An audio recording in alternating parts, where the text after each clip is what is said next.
passage through the under. I clenched my jaw, my back teeth grinding together.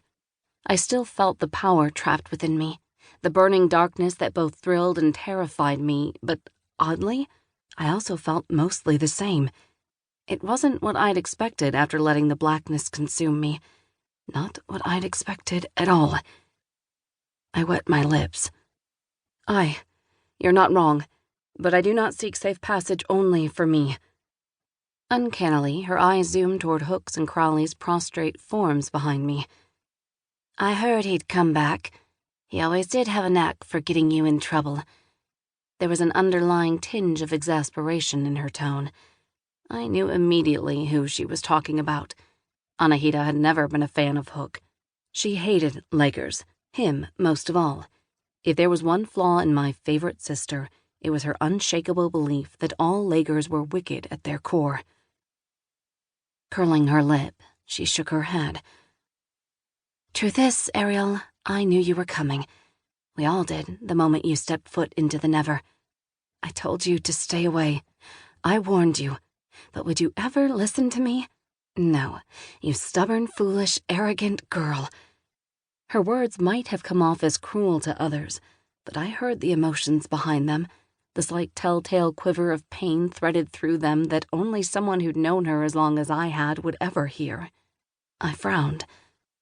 Two things I knew at once. Where I'd been in the dark about my true origins, somehow Anahita had known. More than that, she'd known for a while. And two, something bad had happened.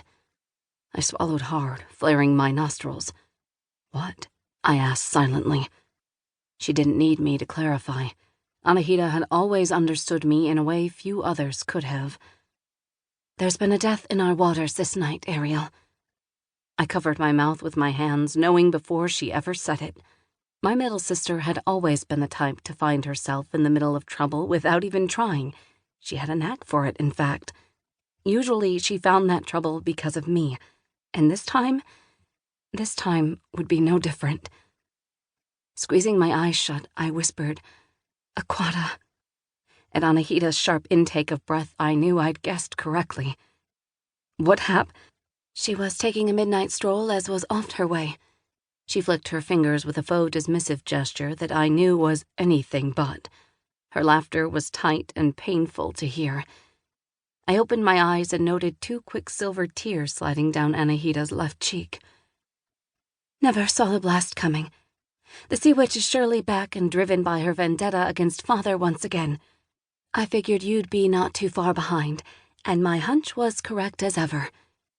There was a hint of disappointment there, and I visibly cringed to hear it, feeling like that same little girl who never ceased to be an overwhelming disappointment to her family, no matter how hard she tried not to be. But you should know that Aquata was not our only casualty tonight, Ariel. Her words were soft but fraught with barely checked emotion. I blinked, going cold all over. Aquata was the sweetest, gentlest little hermit that had ever existed.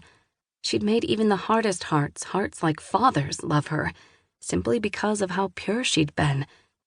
Father, I said, already knowing by the visible look of weariness and pain shading Anahita's cobalt blue eyes. That's why you came to me then. Do you rule now? He is not dead, but he is gravely wounded and in a comatose state. Lethe is seeing to him now.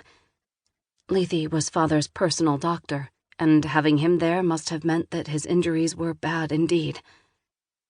He would have been so happy to see you, Ariel. I looked at her strangely, curling my nose. Right, I scoffed. Sure, the man who banished me and never looked back. Never.